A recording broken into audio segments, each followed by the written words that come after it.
আজকের ভিডিওতে সকল ছাত্রছাত্রীকে স্বাগত। আজকে আমরা আলোচনা করব প্রথম পর্যায়ক্রমিক মূল্যায়ন 2025 সালের পঞ্চম শ্রেণীর বিষয় বাংলা নিয়ে। তোমরা জানো এবছর থেকে তোমাদের প্রশ্নের প্যাটার্নের কিছু চেঞ্জ এসছে। তোমাদের এবছর থেকে পরীক্ষা হবে 20 নম্বরে এবং এর জন্য সময় থাকবে 40 মিনিট।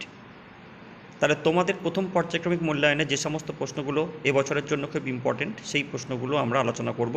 আলোচনায় যাওয়ার পূর্বে বলে রাখি, যারা প্রথমবার এই চ্যানেলটি ভিজিট করছো তারা অবশ্যই চ্যানেলটিকে সাবস্ক্রাইব করে দিও এবং পাশে থাকা বেল আইকন প্রেস করে দিও, যাতে আমার পরবর্তী ভিডিও আপলোড করলে তার নোটিফিকেশান সহজেই তোমরা পেয়ে যেতে পারো। এর পাশাপাশি চ্যানেলের লিঙ্কটিকে তোমাদের বন্ধুদের সঙ্গে শেয়ার করো, যাতে তারাও দেখার সুযোগ পায়। তাহলে চলো, আজকে আমরা আলোচনা করব প্রথম পর্যায়ক্রমিক মূল্যায়ন পঞ্চম শ্রেণীর বাংলা বিষয়ের পার্ট 2 নিয়ে। দেখো, প্রথম পর্যায়ক্রমিক মূল্যায়নের পার্ট 1-এর ভিডিও আমার আগেই দেওয়া রয়েছে। আজকে আমাদের পার্ট 2। আলোচনার প্রথমেই আছে নির্দেশ মতো উত্তর দাও। প্রশ্ন মান হচ্ছে 2। প্রথম প্রশ্ন, গাঁয়ের নাম হাতিঘর হলো কেন? এতোয়া কোথায় যাত্রা দেখতে গিয়েছিল? দ্বিতীয় প্রশ্ন, জোয়ানরা হাঁস দুটি কে হবে এখানে? জোয়ানরা হাঁস দুটিকে কোথায় রেখেছিল? সেখানে তারা কি খেত? পরবর্তী প্রশ্ন, গল্প বুড়োর ঝোলায় কি কি ধরনের গল্প আছে? 4 নম্বর প্রশ্ন, বিমলাকে সারাদিন কি কি কাজ করতে হয়? 5 নম্বর প্রশ্ন, বিমলার অভিমানের কারণ কী ছিল?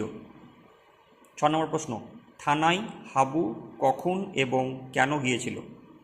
7 নম্বর প্রশ্ন, বাইরে বেরিয়ে এসে কবি শহরটাকে কেমন অবস্থায় দেখলেন? এতোয়া দেখতে কেমন ছিল? 9 নম্বর প্রশ্ন, ফুল ও উলগুলান কি?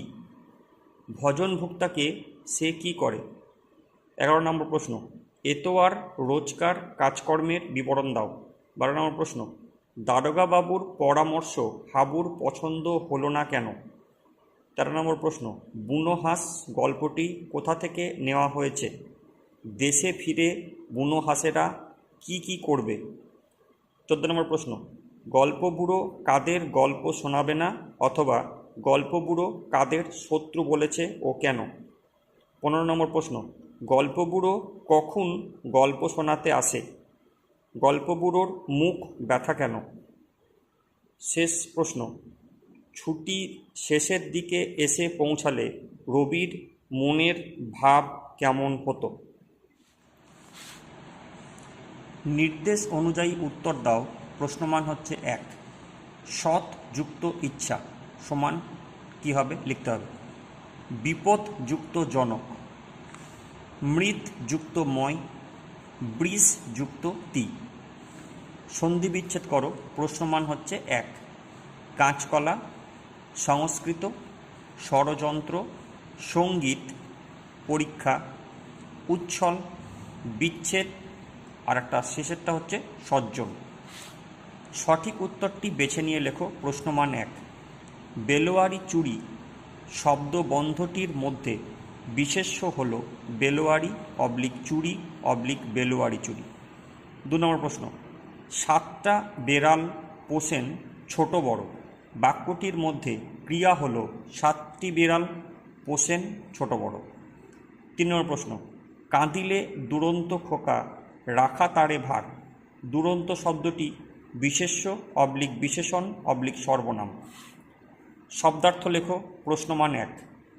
তল্পি, সদাই, থুরথুরে, চিলেকোঠা, জলদি, প্রত্যুষে, পিলপে গাড়ি, বিভাগী। পরবর্তী প্রশ্ন, প্রশ্নের মান হচ্ছে 3। তোমার মাতৃভাষায় কতগুলি পদ আছে ও কি কি? প্রত্যেকটির একটি করে উদাহরণ দাও। পরের প্রশ্ন, এলোমেলো শব্দগুলি সাজিয়ে লেখো 1x3। যোগু বিয়া, থারু কপ, সিয়াবিদা। বিপরীত শব্দ লেখো 1x3। অগ্রজ, অনুকূল, বৃদ্ধি। আজকের ভিডিও এখানেই শেষ করছি। তোমরা সবাই ভালো থেকো। খুব শীঘ্রই দেখা হচ্ছে পরের ভিডিওতে।